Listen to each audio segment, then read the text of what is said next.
Olá, começando mais um Resistência Francesa. Direto de Paris, a gente está com a Márcia Camagos. E se você estiver vendo a estreia e quiser colaborar com o Superchat, aproveita aí o começo. Também tem as opções de apoiar o site diretamente, www.operamundi.com.br/apoio. Mas vamos lá, Márcia, como é que está a agenda dos brasileiros aí em Paris? Todo mundo defendendo a Amazônia e usando o verde e amarelo como que é o Bolsonaro ou tem outros planos? Bom, Haroldo, aqui está cada vez mais difícil ser brasileiro, porque as televisões não param de mostrar as imagens das queimadas, com vários enviados especiais, inclusive, à região, entrevistando não só líderes indígenas, como também moradores afetados ali pela fumaça, com sérios problemas respiratórios. Então, está realmente bastante difícil. Os jornais também trazem, sem parar, matérias sobre essa questão. E, inclusive, essa semana está sendo preparada uma grande manifestação na Praça da República, que é o local assim tradicional de protesto de Paris, e o grupo de resistentes brasileiros estará presente. Foi uma manifestação convocada pela Anistia Internacional, mas haverá mesmo a presença em peso de brasileiros e também, seguindo ali o apelo do Brasil, estarão todos vestidos de preto, com dois traços vermelhos no rosto, né, como um sinônimo de um símbolo de guerra e de resistência, que seria luto e luta. Então, esse evento, ó, na verdade, a gente está gravando um pouquinho antes dele. Você vai sair daqui e vai correndo para lá, é isso aí? Exatamente, vamos voando para lá. E uma outra coisa interessante também é que na Embaixada Brasileira, o 7 de setembro vai ser comemorado no dia 10, na terça-feira. E ali também a pedida, né, a palavra de ordem, o dress code é preto da cabeça aos pés, também para mostrar esse luto, essa insatisfação com os rumos do governo Bolsonaro. Então, foi a maneira que eles encontraram de fazer um protesto dentro do próprio prédio da embaixada. Tá certo. A gente. Aqui no Brasil está uma discussão se a gente usa preto ou vermelho no dia 7 de setembro. Daí eu tô vendo que você já tá de preto e eu já tô aqui de verde e amarelo. Viu, Márcia? Tem duas. O Mélenchon, que é o líder da França Submissa, tá aqui para visitar o Lula. A campanha do Lula livre continua aí na França e na Europa também, né? Ela continua, Haroldo, e o Mélenchon é um dos grandes apoiadores, e ele foi um dos primeiros a sair em defesa do Lula e revelar, né, denunciar que a perseguição a ele teria a ver com toda essa questão assim de perseguição aos sindicatos, porque ele vê o Lula muito como um líder sindical, que de fato ele era Uhum. no início da carreira. Aliás, o PT nasceu do sindicalismo ali de São Bernardo, mas ele É, realmente. mas eu tô... Oi, desculpa. Não, é isso, ele é um grande defensor do Lula desde o início, antes de todos os outros unirem as suas vozes, como tem acontecido hoje em dia, né, depois de todas as revelações do Intercept. O Mélenchon, ele desde o começo, ele já saiu em defesa do Lula. E o Jean-Luc Mélenchon é, como é que tem sido a posição do Mélenchon na questão do Bolsonaro e nesses ataques contra o Macron, do Bolsonaro contra o Macron? Ele chegou a se manifestar aí na França? Olha, não que eu saiba, eles não, a esquerda em geral, assim, ficou indignada porque é um ataque a uma mulher, então não deixa de ser um ato machista, uma expressão de misoginia que deve ser combatida a qualquer preço, porque aqui também tem havido um movimento muito forte do feminismo contra o feminicídio. Inclusive no domingo passado teve também uma grande manifestação na Bastia. Então não dá para aproveitar isso e atacar o Macron. E, no máximo, Entendi. eles se calaram.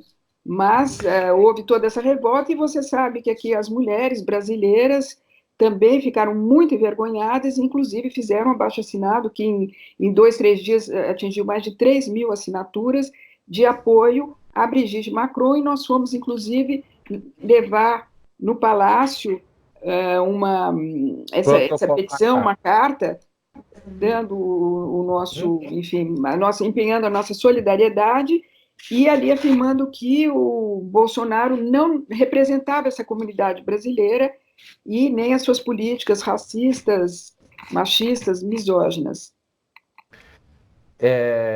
A Brigitte se manifestou, agradeceu o apoio, inclusive, né, das brasileiras. Não sei se é diretamente relacionado a essa carta ou uma série de manifestações públicas que foram feitas tanto por gente de esquerda quanto por gente, não necessariamente de esquerda, mas pessoas razoáveis e, e que entendem que um chefe de Estado não pode se comportar dessa maneira, né?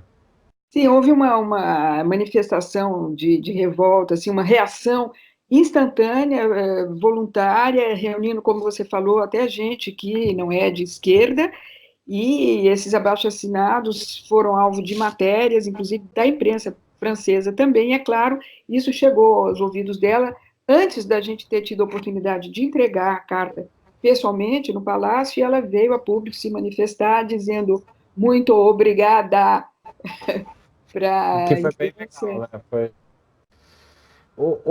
Márcia, a gente, enfim, essa é a pauta brasileira que se mistura aí com a pauta internacional, mas tem uma história bem bacana acontecendo aí em Paris, que eu acho que é um projeto da prefeitura, que é a ocupação de imóveis vazios, de grandes, não, a gente não está falando aqui de pequenos apartamentos e tal, mas de grandes estruturas públicas que têm que passar por remodelação e que às vezes passam anos abandonados e agora a Prefeitura de Paris resolveu adotar como prática e não só como uma experiência num lugar ou outro, uma nova forma de lidar com esses equipamentos, né? Exato, exato, Haroldo.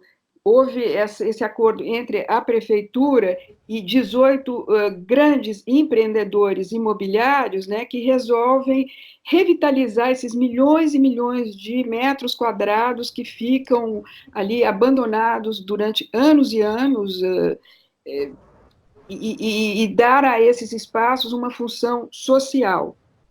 Não é legalizar o squatter, né, de você chegar lá individualmente e ocupar um espaço, claro que não, mas a partir assim de apresentação de projetos culturais, sociais, inclusive moradias de emergência, emergenciais, em pleno inverno, quando pessoas não têm para onde ir, há toda assim esse movimento no sentido de diminuir um pouco a exclusão social e o isolamento, proporcionando essa oportunidade de ocupação desses grandes espaços, como você falou, os espaços públicos, como, por exemplo, eu estive no Hospital São Vicente de Paula, que são mais de 13 mil metros quadrados entre prédios e jardins, e ali, durante os fins de semana, eles fazem festas abertas ao público, feiras de artesanato, de artes, você pode dançar, ouvir música, então é algo muito agradável. E nesse espaço existe um grupo de cooperativa que se chama Os Grandes Vizinhos, Les Grands Voisins,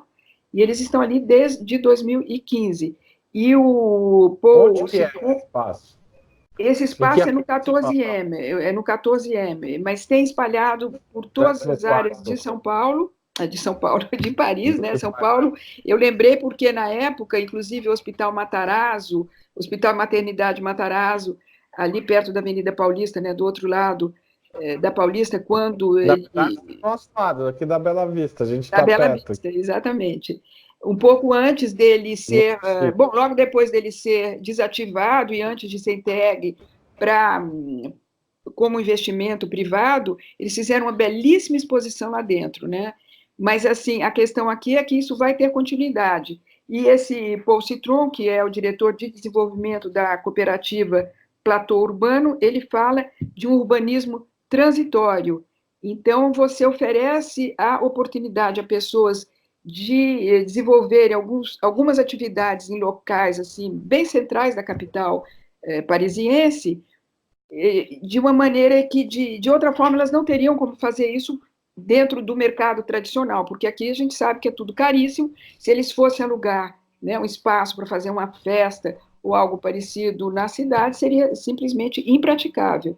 Então, é uma maneira, assim, de você não deixar que esses espaços se deteriorem totalmente, porque a gente sabe que um lugar abandonado ele acaba sendo, enfim, ele acaba destruído, né? E ao mesmo tempo proporciona essa questão ali de inclusão social e das pessoas, das cooperativas, poderem se apropriar daquele espaço. Eu acho algo bem democrático e, enfim, socializante, uma coisa assim que contra a exclusão social. É bacana pensar isso, né? Assim, eu acho esse tipo de micropolíticas, né? Porque parece que é uma coisa pontual, mas na verdade tem um impacto em muitos aspectos da vida da cidade, né? Ou seja, é uma área a mais de lazer, é uma área a mais de abrigo, nos momentos mais de urgência, ou seja, é uma micropolítica com efeito em atingir milhares de pessoas. Milhares de pessoas, onde você pode expor a sua arte também. Existem artistas aí fora do mainstream, né, que não são consagrados, que não conseguem expor em galerias, eles têm ali também o espaço para mostrar a sua arte, o artesanato. Então, é algo assim que só enriquece de todos os lados. Bastante interessante essa proposta. Porque eu acho que essa é uma coisa, entre as tantas coisas que a gente está perdendo no Brasil, né? A gente nem falou de ciência. Acho que uma hora a gente podia até pensar em falar isso especificamente aí como a comunidade científica francesa, que tem muitas relações com a comunidade científica brasileira, está vendo esse desmonte da CAPES, CNPq, do sistema de pesquisa brasileiro. Mas uma coisa que está se perdendo no Brasil já desde o governo Temer, mas acho que agora com o governo Bolsonaro de maneira mais radical, é a ideia de políticas é, é, micropolíticas, sabe? Porque, claro, quando você desmonta um Estado, na velocidade que está sendo desmontado, você perde a capacidade de fazer microações de impacto pequeno diante do todo, do conjunto da política de uma área, de urbanismo, de saúde, etc., mas que tem um impacto real, a um custo baixo na vida de milhares de pessoas, que vão passear, expor arte, que vão ter abrigo no inverno, etc., etc. E esse exemplo me parece um exemplo radical, inclusive, né, aparentemente com baixo custo para o Estado, né? Porque encontra parceiros que se comprometem a gastar, vão ter algum lucro nisso eventualmente, mas que não uma alta taxa de lucro, mas vão ter um retorno eventual. O Estado permite que aquele equipamento não se deteriore pelo Exato. tempo sem uso, né? Eles vão cuidar desse espaço enquanto eles estiverem ali. Então, eles têm que limpar, eles têm que fazer pequenos reparos, ou seja, eles realmente acabam sendo parceiros do Estado e um ganho de ambos os lados. E provavelmente tem regras muito claras que se o Estado quiser por fim essa parceria para fazer algo maior, também não vai correr o risco deles reivindicarem a posse, a propriedade, etc. disso. Ou seja, imagino que é algo muito bem feito para manter o espaço em condições de uso e, ao mesmo tempo, manter ele hábil para um projeto maior, uma criação de hospital, de alguma outra coisa, como você falou. Né? Essa ideia da transitoriedade que está por trás desse projeto especificamente me parece ser muito interessante no sentido de reduzir custos de manutenção e de, ao mesmo tempo, preparar para uma intervenção mais radical quando for o Tudo. Quer caso, dizer, né? isso é um processo de humanização da cidade também. Exato. Não deixa a coisa morrer, ficar um cemitério de urbano, né? Um cemitério urbanístico. Márcia, de novo, muito obrigado por esse programa. Queria agradecer a todo mundo que assistiu.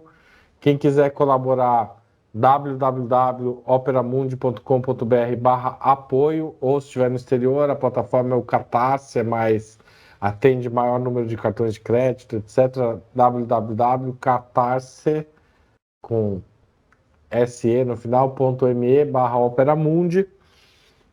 É com o apoio dos internautas que a gente mantém o nosso jornalismo aqui. A Ópera Mundi já tem 10 anos de estrada. Muito obrigado e até a próxima semana, que você vai estar aqui no Brasil, né? Estarei. Vamos poder conversar pessoalmente, finalmente. Então vai ser um prazer recebê-la aqui nos Obrigada. estúdios de Ópera Mundi. Tá bom? Obrigada. Um beijo e até a semana que vem. Até, Haroldo.